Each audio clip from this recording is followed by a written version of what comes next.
वाहिगुरु जी का खालसा ते वाहिगुरु जी की फतेह। सभी दानी सज्जनों से एक हाथ जोड़ के अपील की जाती है।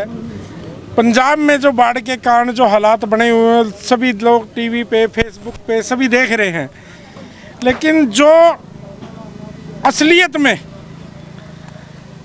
जो नुकसान है वो अभी कोई कैलकुलेट कर ही नहीं पाया, ना कर पाएगा इतनी जल्दी। तो हम देख रहे हैं, सभी का भाव होता है भाई हम कुछ ना कुछ करें, बाढ़ पीड़ितों के लिए कुछ ना कुछ करें। ना जाने हरियाणा से, पंजाब से कितनी ट्रैलियाँ, कितने ट्रैक्टर हर रोज़ भर भर के आ रहे हैं। तो हम यहाँ ग्राउंड पे बैठे हैं, हमने इस चीज़ को बहुत बारीकी से देखा। हर रोज़ पता नहीं कहीं कहीं पर्चे हो रहे हैं, अभी कमरे के कमरे भरे पड़े हैं, लोगों ने पानी की पेटियों के भर लिए, चोकरों के भर लिए। किसी ने, एक तो कोई गांव का सरपंच था जिसके घर से पूरा कमरा भरा मिला है। तो मैं पूरे देश के दानी सज्जनों से अपील करता हूं कि अगर आप रियलिटी में बाढ़ पीड़ितों की कुछ हेल्प करना चाहते हो तो कम से कम 15 दिन के लिए आप रुको। जो आपका भाव है, जो आपका, बहुत हम इज्जत करते हैं, बहुत सत्कार करते हैं आपके भाव का, लेकिन हमने इस चीज़ को 15 दिन के बाद जब असलियत में ज़रूरत पड़ेगी, जिसका नुकसान हुआ है उसको, यानी किसान को ज़रूरत पड़ेगी आज से 20 दिन बाद, आज से महीने बाद, तो उस टाइम कोई भी नहीं होगा यहाँ, ना आने वाला होगा ना जाने वाला होगा। आज जितना हो रहा है वो सारा एक्सेस हो रहा है। आज वो काम हो गया, बीमार भाई साहब और दवाई मैं खा गया इनके नाम की, तो इनकी बीमारी ठीक नहीं होनी। जो किसान का नुकसान है वो इतना ज़्यादा नुकसान हो चुका है कि किसान एक तरह से इन एरियो का बर्बाद हो चुका है। हमने उस किसान को ज़िंदा रखना है, हमने उस किसान को सहारा देना है, और हर भाई साथ चाहता है भाई इस चीज़ में किसान का साथ दें और सहारा बने।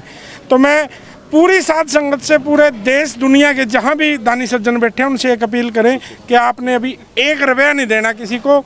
आपकी जो भी भाव है आप अपने पास होल्ड रखिए। ये जो नुकसान है इसकी भरपाई अगर आप दिल से चाहते हो भाई इसका फ़ायदा मिले, जिनका नुकसान हुआ उनको कुछ ना कुछ मिले, तो ज़रूरत है हमें पहले एक पूरे का पूरा सिस्टम सेट होने से। उसके बाद किसी को खाद, बीज, दवाई, डीजल जो भी चाहिए, जो आपका भाव फिर आप फिर दीजिए, उससे पहले कोई फ़ायदा नहीं है। मेरी आपसे हाथ जोड़ के यही अपील है। बाकी भाई जी अपने ਵਿੱਚ भाई की कहना चाहोगे ਤੁਸੀਂ? मैं ਤੁਹਾਡੇ ਚੈਨਲ ਦੇ ਰਾਹੀਂ ਇਹੋ ਬੇਨਤੀ ਕਰਦਾ ਹਾਂ ਕਿ ਰਾਸ਼ਨ ਬਹੁਤ ਹੋ ਗਿਆ ਜੀ, ਹਰ ਚੀਜ਼ ਬਹੁਤ ਪਹੁੰਚ ਰਹੀ ਹੈ। ਰਿਕੁਐਸਟ ਹੈ ਹੁਣ 15-20 ਦਿਨ ਦੀ ਬ੍ਰੇਕ ਲਈ ਜਾਵੇ ਜੀ, ਤਾਂ ਕਿ 15-20 ਦਿਨਾਂ 'ਚ ਆਪਾਂ ਕੋਸ਼ਿਸ਼ ਕਰ ਰਹੇ ਹਾਂ ਕਿ ਜਿਹੜਾ ਨੁਕਸਾਨ ਹੈ ਉਹਨੂੰ ਸੈਸ ਕੀਤਾ ਜਾਵੇ, ਤੇ ਜੋ ਵੀ ਬਣਦਾ ਜਿਹਨੂੰ ਭਰਪਾਈ ਕਰਾਂਗੇ। ਉਹਦੇ ਲਈ ਬੜੀ ਸਿਸਟਮ ਦੇ ਵਿੱਚ ਟਰਾਂਸਪੇਰੈਂਸੀ ਲੈ ਕੇ ਆਵਾਂਗੇ। ਆਪਾਂ ਟੀਮਾਂ ਨੈਕਸਟ ਵੀਕ ਤੋਂ ਸਾਡੀਆਂ ਟੀਮਾਂ ਜਾਣਗੀਆਂ ਜੀ, ਪਿੰਡ ਪਿੰਡ ਜਾ ਕੇ ਐਨਾਲਾਈਜ਼ ਕਰਨਗੇ, ਕਿ ਐਨਾਲਿਸਿਸ ਕਰਨਗੇ ਵੀ ਕਿੰਨਾ ਕੁ ਨੁਕਸਾਨ ਹੋਇਆ, ਉਸ ਤੋਂ ਫਰਦਰ ਫਿਰ ਚੱਲਾਂਗੇ।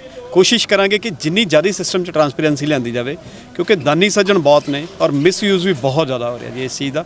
ਸੋ ਇਹ ਰਿਕੁਐਸਟ ਹੈ ਸਾਰਿਆਂ ਵੀਰਾਂ ਅੱਗੇ ਕਿ ਹੁਣ ਬਸ ਕਰੋ ਜੀ, ਰਾਸ਼ਨ ਪਾਣੀ ਬਹੁਤ ਆ ਗਿਆ। ਪਹਿਲਾਂ ਤਾਂ ਸਾਰਿਆਂ ਦਾ ਧੰਨਵਾਦ ਜੀ ਜਿਨ੍ਹਾਂ ਨੇ ਬਹੁਤ ਕੀਤਾ ਹੈ, ਲੋੜ ਦੇ ਸਮੇਂ ਖੜੇ ਨੇ ਸਾਰੇ ਨਾਲ, ਟਰਾਲੀਆਂ ਦੀਆਂ ਟਰਾਲੀਆਂ ਭਰ ਕੇ ਆ ਰਹੀਆਂ ਨੇ। ਪਰ ਹੁਣ ਮੈਂ ਰਿਕੁਐਸਟ ਕਰਦਾ ਕਿ ਥੋੜ੍ਹੀ ਦੇਰ ਲਈ ਵੇਟ ਕੀਤੀ ਜਾਵੇ ਜੀ, 15-20 ਦਿਨ ਦਿੱਤੇ ਜਾਣ ਜੀ, ਤਾਂ ਕਿ ਅਸੀਂ ਇਹਨੂੰ ਅਸੈਸ ਕਰ ਲਈਏ ਕਿ ਕਿੰਨਾ ਕੁ ਨੁਕਸਾਨ ਹੈ। ਉਸ ਤੋਂ ਬਾਅਦ ਫਿਰ ਜਿਹਨੂੰ ਵੀ ਲੋੜ ਹੋਊਗੀ, ਲੋੜਵੰਦ ਵੀਰ ਤੱਕ ਹਰ ਚੀਜ਼ ਪਹੁੰਚਾਈ ਜਾਊਗੀ। ਜੀ ਸਰ। ਵੀਰ ਜੀ, ਮੈਂ ਸਮਾਜ ਸੇਵੀ ਗੁਰਦੇਵ ਸਿੰਘ ਸੰਧੂ, ਸੱਚ ਦਾ ਸਾਥ ਸੰਸਥਾ ਦਾ ਪੰਜਾਬ ਪ੍ਰਧਾਨ। ਅੱਜ ਅਸੀਂ 2-3 ਸਮਾਜ ਸੇਵੀ ਇੱਥੇ ਇਕੱਠੇ ਹੋਏ ਸੀ ਕੁਦਰਤੀ, ਤੇ ਅੱਜ ਅਸੀਂ ਇਹ ਵਿਚਾਰ ਵਟਾਂਦਰਾ ਕੀਤਾ ਵੀ ਪੰਜਾਬ ਦੀ ਜਨਤਾ ਜਦੋਂ ਵੀ ਕੋਈ ਇਹਨਾਂ 'ਤੇ ਵਿਪਤਾ ਬਣਦੀ ਆ, ਤੇ ਬਾਹਰਲੇ ਸਾਡੇ ਵੀਰ ਵੀ ਦੇਸ਼ਾਂ ਵਿਦੇਸ਼ਾਂ ਤੋਂ ਵੀ, ਇੱਥੇ ਵੀ ਬੈਠੀ ਜਨਤਾ ਬਹੁਤ ਸਾਥ ਦਿੰਦੀ ਆ। ਪਰ ਥੋੜ੍ਹਾ ਜਿਹਾ ਸਾਨੂੰ ਐਂ ਲੱਗਦਾ ਵੀ ਇਹ ਜਨਤਾ ਦੇ ਨਾਲ ਇੱਥੇ ਜਿਹੜੀ ਸਮਾਜ ਸੇਵੀ ਉਹਨਾਂ ਦੇ ਨਾਲ ਵੀ ਲੁੱਟ ਹੋ ਰਹੀ ਆ, ਤੇ ਜਿਨ੍ਹਾਂ ਦਾ ਨੁਕਸਾਨ ਹੈ ਉਹਨਾਂ ਤੱਕ ਅਸਲ ਜਿਹੜੀ ਸੇਵਾਵਾਂ ਪਹੁੰਚ ਨਹੀਂ ਰਹੀਆਂ। ਅਸੀਂ ਸਾਰਿਆਂ ਨੇ ਆਪਸ ਵਿੱਚ ਰਲ ਕੇ, ਰਾਣਾ ਜੀ ਨੇ ਤੁਹਾਨੂੰ ਦੱਸ ਚੁੱਕੇ ਆ, ਰਾਣਾ ਜੀ ਨੇ ਅੱਗੇ ਵੀ ਬੜੀ ਸੇਵਾ ਕੀਤੀ ਪੰਜਾਬ ਦੇ ਲੋਕਾਂ ਦੀ ਜਦੋਂ ਕਿਸਾਨੀ ਅੰਦੋਲਨ ਚੱਲਿਆ, ਤੇ ਅੱਜ ਵੀ ਰਾਣਾ ਜੀ ਨਾਲ ਡਿਸਕਸ ਕੀਤੀ। ਸਾਨੂੰ ਇਹਨਾਂ ਦੇ ਵਿਚਾਰ ਬਹੁਤ ਵਧੀਆ ਲੱਗੇ। ਅਸੀਂ ਸਮਾਜ ਸੇਵੀ ਸੰਸਥਾ ਨੂੰ ਅਪੀਲ ਕਰਦੇ ਹਾਂ ਵੀ ਜਿਨ੍ਹਾਂ ਦਾ ਨੁਕਸਾਨ ਹੈ ਉਹਨਾਂ ਤੱਕ ਅਜੇ ਤੱਕ ਸੇਵਾ ਸਹੀ ਤਰੀਕੇ ਨਾਲ ਪਹੁੰਚ ਨਹੀਂ ਰਹੀਆਂ। ਜਿਵੇਂ ਕਿ ਉਹਨਾਂ ਨੂੰ ਹੋਰ 10-15 ਦਿਨ ਖਲੋ ਕੇ ਜਦੋਂ ਪਾਣੀ ਲੱਥਿਆ, ਉਹਨਾਂ ਨੂੰ ਅਸਲ ਸਾਡੀ ਸੇਵਾ ਦੀ ਅਤੇ ਸਾਥ ਦੀ ਲੋੜ ਪੈਣੀ ਆ। ਅਸੀਂ ਸਾਰੇ ਸਮਾਜ ਸੇਵੀਆਂ ਨੂੰ ਬੇਨਤੀ ਕਰਦੇ ਹਾਂ ਕਿ ਐਵੇਂ ਲੁੱਟ ਦਾ ਸ਼ਿਕਾਰ ਨਾ ਬਣੋ। ਭਰ ਟਰਾਲੀਆਂ ਲਈ ਉਹਨੇ ਆਪਾਂ, ਅਤੇ ਲੋਕਾਂ ਨੂੰ ਜਿਨ੍ਹਾਂ ਦਾ ਕੋਈ ਨੁਕਸਾਨ ਨਹੀਂ ਪੰਜੇ ਦਾ ਹੋਇਆ, ਉਹਨਾਂ ਨੂੰ ਵੰਡ ਕੇ ਮੁੜੇ ਜਾ ਰਹੇ ਹਾਂ। ਜਿਨ੍ਹਾਂ ਦਾ ਅਸਲ ਨੁਕਸਾਨ ਹੋਇਆ ਵਾ, ਉਹਨਾਂ ਨੂੰ ਜਦੋਂ ਪਾਣੀ ਲੱਥਿਆ ਅਤੇ ਉਹਨਾਂ ਦੀਆਂ ਪੈਲੀਆਂ ਬੀਜਣ ਲਈ ਖਾਦ, ਦਵਾਈ, ਡੀਜ਼ਲ, ਕਈਆਂ ਦੇ ਪੈਲੀਆਂ ਪੱਧਰੀਆਂ ਕਰਨੀਆਂ ਪੈਣੀਆਂ। ਕਿਸਾਨਾਂ ਨੂੰ ਲੋੜ ਬਹੁਤ ਆ, ਨੁਕਸਾਨ ਉਹਨਾਂ ਦਾ ਬਹੁਤ ਹੋਇਆ। ਤੇ ਅਸੀਂ ਸਮਾਜ ਸੇਵੀਆਂ ਨੂੰ ਬੇਨਤੀ ਕਰਦੇ ਹਾਂ ਥੋੜਾ ਜਿਹਾ ਇਹਨੂੰ ਹੋਲਡ ਕੀਤਾ ਜਾਵੇ। ਐਵੇਂ ਇੱਥੇ ਆਣ ਕੇ ਸਮਾਨ ਨਜਾਇਜ਼ ਮਿਸਯੂਜ਼ ਹੋ ਰਿਹਾ, ਨਹੀਂ ਵੰਡਣਾ ਚਾਹੀਦਾ। ਕਿਸਾਨਾਂ ਦਾ ਜਿਨ੍ਹਾਂ ਦਾ ਨੁਕਸਾਨ ਹੋਇਆ, ਜਿਨ੍ਹਾਂ ਦਾ ਪਸ਼ੂ ਡੰਗਰ ਮਰੇ ਆ ਜਾਂ ਘਰ ਢਹਿ ਗਏ ਆ ਜਾਂ ਜਿਨ੍ਹਾਂ ਦੀਆਂ ਪੈਲੀਆਂ ਖਰਾਬ ਹੋ ਗਈਆਂ, ਉਹਨਾਂ ਦੀ ਥੋੜਾ ਮਹੀਨਾ 10 ਦਿਨ ਖਲੋ ਕੇ ਆਪਾਂ ਨੂੰ ਜ਼ਰੂਰਤ ਪੈਣੀ ਆ। ਇਸ ਕਰਕੇ ਸਮਾਜ ਸੇਵੀ ਸਾਰੇ ਆਪਣੇ ਪੈਸੇ ਨੂੰ ਸਾਂਭ ਕੇ ਰੱਖੋ, ਹੋਲਡ ਕਰੋ ਅਤੇ ਕਿਸਾਨਾਂ ਦੀ ਮਦਦ ਕਰ ਸਕੀਏ। इसमें अकेले किसान की बात नहीं है, किसी मजदूर का मकान गिर गया, पूरी ज़िंदगी लग जाती है एक मकान आशियाना बनाने में, उसकी भी हेल्प होएगी। मजदूर के पास हो सके बिस्तरे बह गए हों या बिस्तरे ख़त्म हो गए हों, ख़राब हो गए हों, एक एक बिस्तरे छोड़ो, एक एक तकिए तक का भी मुआवजा मिलेगा।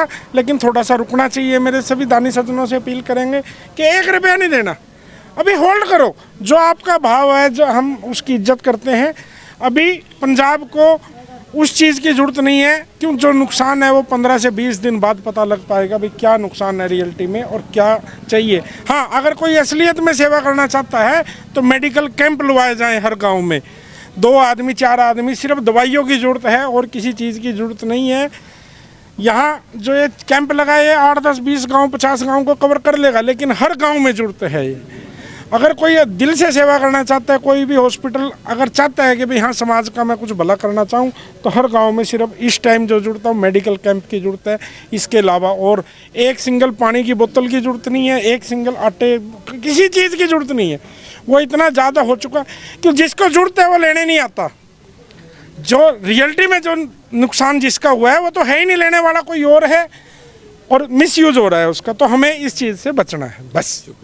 बोले सोने